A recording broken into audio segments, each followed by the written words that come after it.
हा शिरगावचा किल्ला आहे।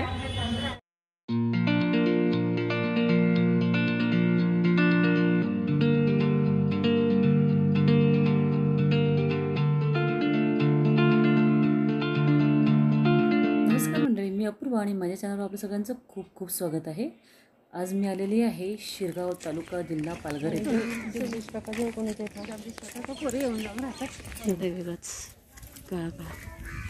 घोषा तो घोषा मी तर पहिल्यांदा बघितला तू पहिल्यांदा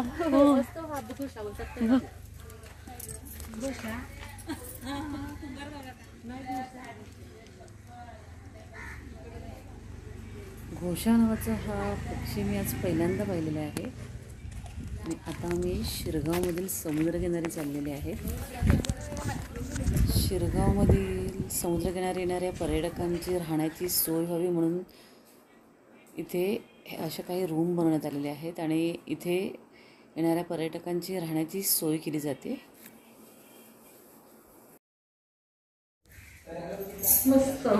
आणि जेवण वगैरे तुम्ही बनवून देता तसं?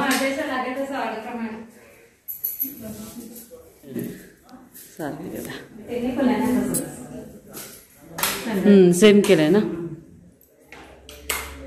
म्हणजे कोण येणार असेल त्यांना सांगू शकते ना इथे येऊन। काय म्हणजे तुम्ही चार्जेस वगैरे काय घेतात? एका दिवसाचे 1200 एका दिवसाचे। आणि दुपारी येतात म्हणजे 5 वाजता, मग चहा, रात्रीचं जेवण, सकाळचा नाश्ता, परत दुपारचं जेवण आणि निघताना आपले चहा म्हणजे जेवण दोन्ही टाइम आणि नाश्ता म्हणजे 1200 रुपये येतात। त्यांना जे आवडेल बरोबर। आणि झोपडं आम्ही बनवले बनवायला हां हां हां जेवायला वगैरे तिथे बनवायला सध्या आता बाहेरच जेवत होते खेडमध्ये।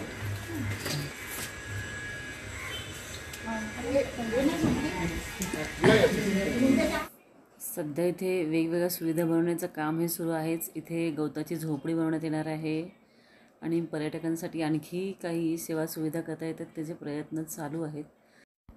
सध्या नव्यानेच हा उपक्रम यांनी सुरू केलेला आहे। पहा, मागच्या बाजूलाच समुद्रकिनारा आहे आणि ह्या शिरगावमध्ये बऱ्याच गोष्टी पाहण्यासारख्या आहेत, जसं शिरगावचा किल्ला आहे, शिवाय अथांग आणि सुंदर असा समुद्रकिनारा देखील आहे आणि सोबत लागूनच सातपाटी गाव आहे आणि बऱ्याचशा गोष्टी इथे पाहण्यासारख्या आहेत। तुम्हाला इथली आणखी काही माहिती हवी असेल किंवा कोणाचा फोन नंबर हवा असेल तर तुम्ही तसं कमेंट करून सांगा, मी तुम्हाला ती माहिती देण्याचा नक्की प्रयत्न करेल। पहा, हा गेट उघडला की समोरच्या बाजूला समुद्रकिनारा आहे। कसं म्हणजे याच्यातून कळेल ना का कुठे म्हणजे येणारे अशी इथून येतात काय बाजूने? हां, इकडनं हां हां तिथे असं एक बोर्ड लावलाय ना, शिरगाव समुद्रकिनारा असं त्या बाजूला एक बोर्ड लावलाय रस्त्यावर।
घोड्यांना बिचाऱ्यांना पाण्यातून धावतात वेडे. आपण दोघे हा आहे शिरगावचा समुद्र किनारा. आणि ह्या समुद्र किनाऱ्यावर तुम्हाला येऊन मजा करायची असेल ना, राहायचं असेल तर हे आहे सागर किनारा ठिकाण. सागर किनारा.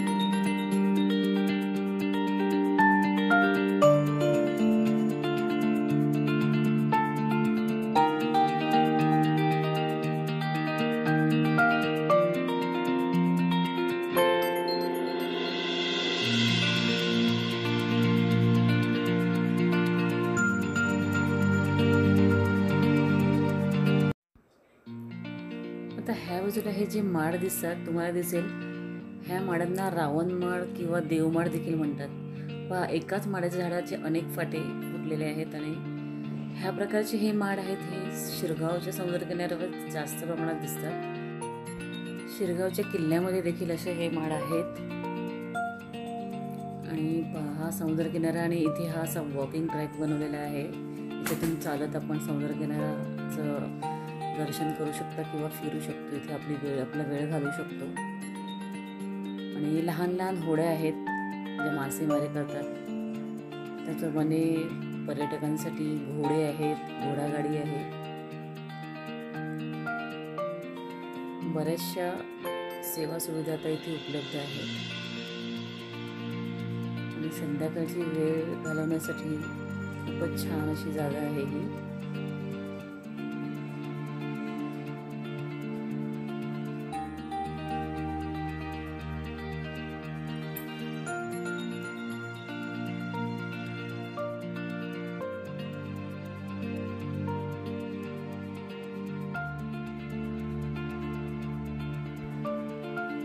ह्या बाजूला समुद्र किनाराही आहे आणि एका बाजूला सरूचा बाग आहे.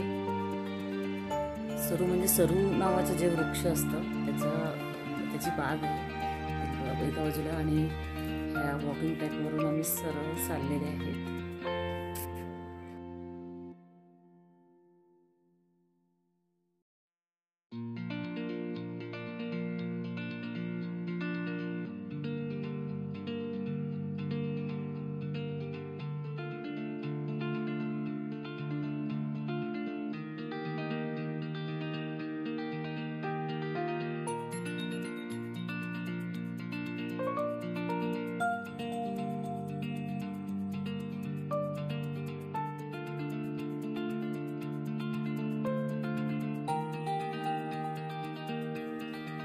आता ह्या ठिकाणी हा वॉकिंग ट्रॅक किंवा फुटपाथ जो आहे हा संपतो आणि पुढे झाडं झुडपं आहेत.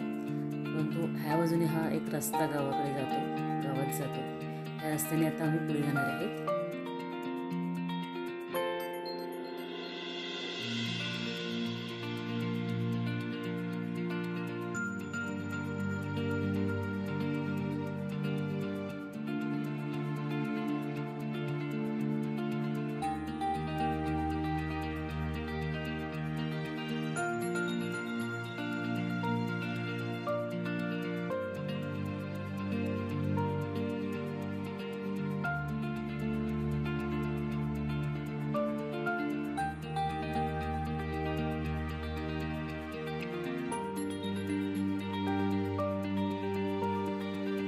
ठिकाणी भरपूर गर्दी दिसत आहे. मंडप घातलेला आहे आणि बरीच गर्दी. ह्या ठिकाणी क्रिकेट मॅचेस सुरू आहेत, त्यामुळे मॅच पाहण्यासाठी आणि खेळण्यासाठी लोकांची गर्दी आहे. क्रिकेट मॅचच्या टुर्नामेंट इथे उतरवलेल्या आहेत आणि तुम्हाला दिसेल इथे ट्रॉफीज ठेवलेल्या आहेत.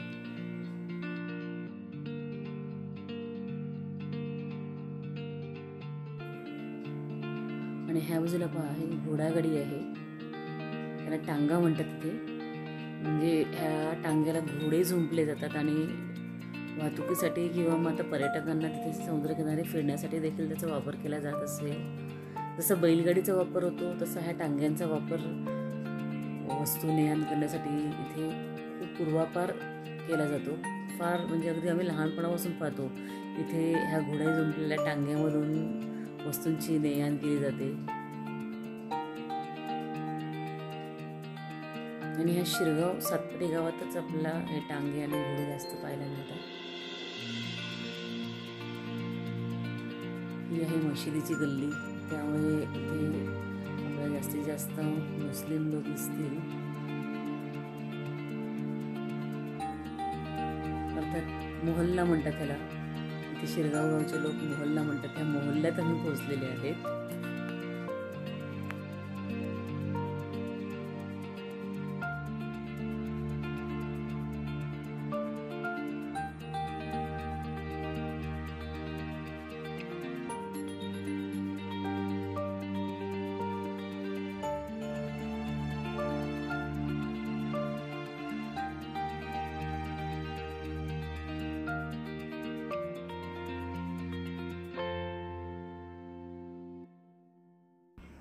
आणि आता आम्ही चाललेले आहेत शिरगाव किल्ल्याच्या दिशेने.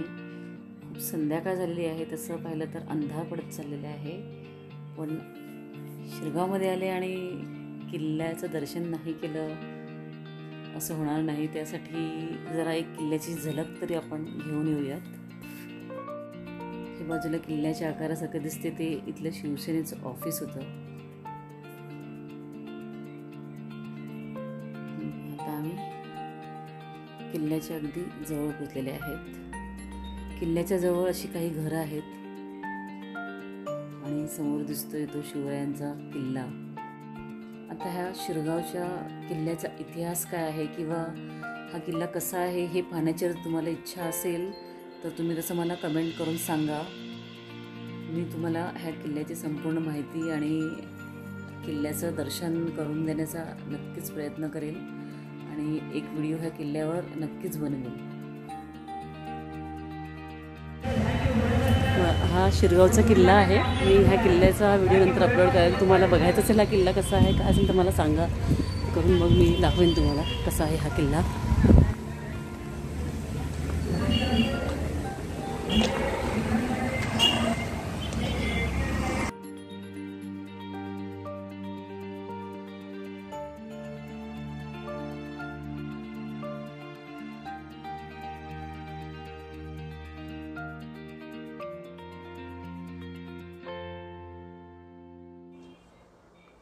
आणि आता आम्ही शिरगाव गावात प्रवेश केलेला आहे. ह्या शिरगाव गावाला किल्ला असल्यामुळे एक ऐतिहासिक वारसा लाभलेला आहे आणि ह्या गावामध्ये बरीचशी जुनी घरं आहेत, तर काही घरं ही अशी किल्ल्यासारखी दगडी बांधकामाची आहेत. आणि असं म्हटलं जाते की किल्ल्याचा आणि ह्या घरांचा काही संबंध आहे किंवा भुयारी मार्गाने ती एकमेकांना जोडली गेलेली आहेत. अशा अनेक गोष्टी ह्या गावामध्ये आपल्याला पाहाव्यास मिळतात. आणि अशा हा ऐतिहासिक वारसा लाभलेल्या शिरगावाचं आपण आज दर्शन केलेलं आहे. आणि आजचा माझा हा व्हिडिओ तुम्हाला नक्की आवडला असेल. आवडल्यास लाईक करा, तसं कमेंट करून सांगा आणि मुख्य म्हणजे आपल्या चॅनलला सबस्क्राईब करायला विसरू नका. धन्यवाद.